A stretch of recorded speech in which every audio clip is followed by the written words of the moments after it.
Well, ho, ho, ho, and welcome to this edition of We Need a Little Christmas. Today, let's talk about gifts. And who doesn't love to receive a gift, right?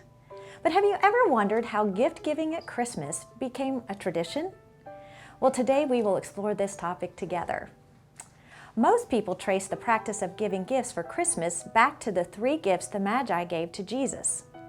Certainly these gifts, with the long journey, is a wonderful example of giving and sacrifice.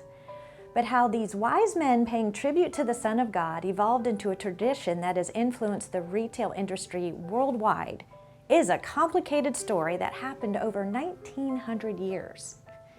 Even before Christ was born, gifts were exchanged during the Roman ceremonies of Saturnalia. People traded presents, believing their generosity would bring them good fortune in the coming year. During the first centuries of Christianity, new Christian converts often continued to celebrate the Roman holidays and traditions, which meant that they bought and exchanged gifts. By the 4th century, December 25th was designated as the day to remember Christ's birth, which fell during the same time period as the old Roman holiday. It was only natural that some Christians carried over the practice of gift giving as they celebrated Christ's birth. However, gift giving and Christmas did not fully connect, and the practice all but died out as the Roman holiday of Saturnalia was abandoned.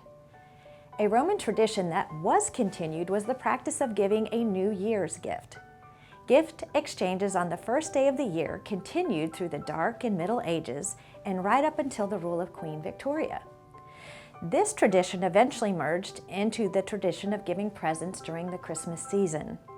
Of course, the legend of St. Nicholas, the Bishop of Myra, in the beginning of the 4th century is the next link in the Christmas gift chain.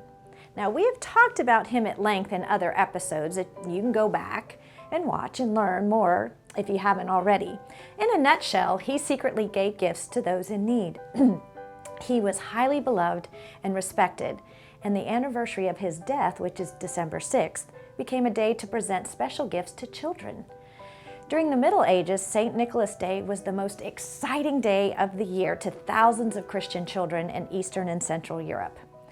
While giving gifts to children was a noble gesture, many European rulers took scripture concerning the gifts of the Magi, ignored the example of St. Nicholas, and twisted them into laws that subjects were to provide annual Christmas tributes to their rulers. So the poorest people were required to give the best they had to the richest families.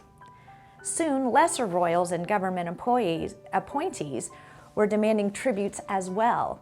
So instead of making Christmas a time of celebrating and joy, the demands of Europe's elite put Christmas gifts into a bad light.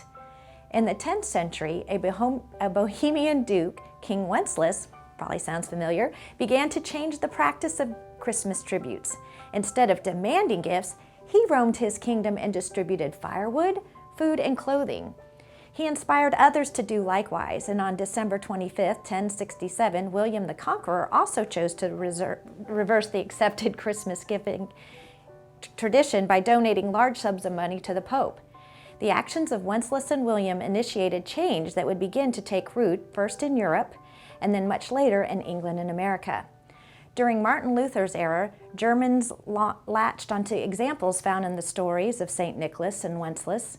Many believed that Christmas gifts should be given in secret. The idea of secretly placing gifts out for friends and loved ones to find on Christmas jump-started the practice of giving Christmas gifts in Germany.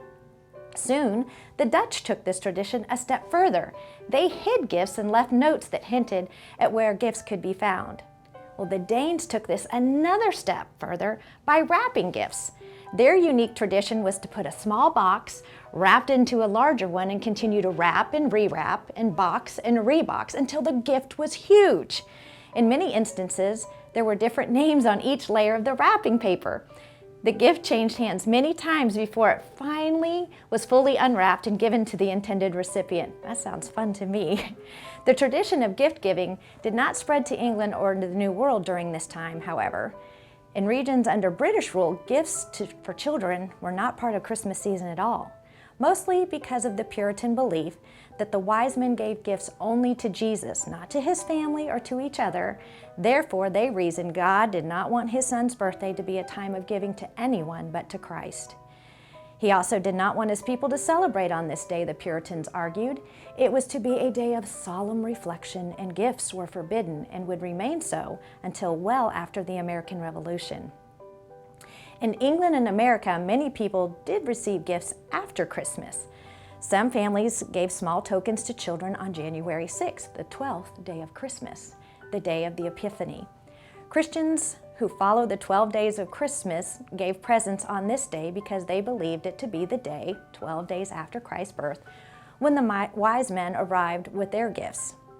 Now, there are a few theories as to when the wise men actually arrived, and maybe we'll talk about that in another episode.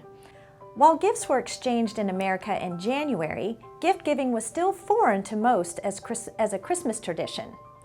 In the 1820s, when Clement Clark Moore's poem, "'Twas the Night Before Christmas," began to widely be distributed, everything changed. Suddenly, children saw in writing that presents were supposed to arrive on Christmas Eve or early Christmas morning.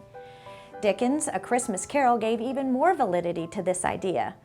Merchants, sensing an opportunity to make profits, jumped all over it.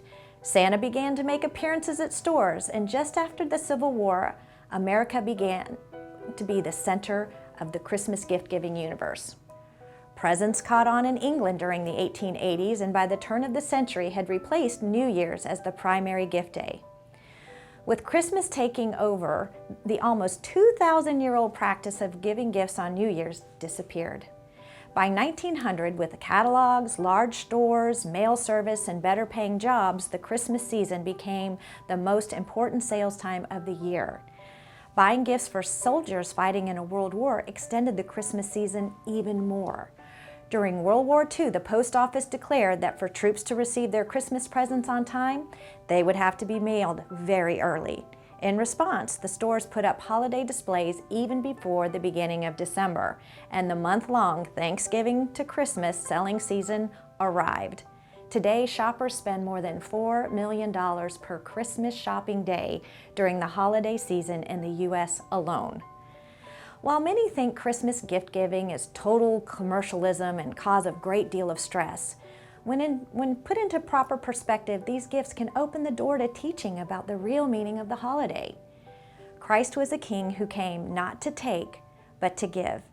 His gift, the ultimate sacrifice, brings each Christmas gift into focus. The custom of exchanging gifts is a relatively new tradition, but it can be traced to some very enlightened men who believed the birth of Jesus was worth a long, perilous journey to present the very best gifts they had to offer.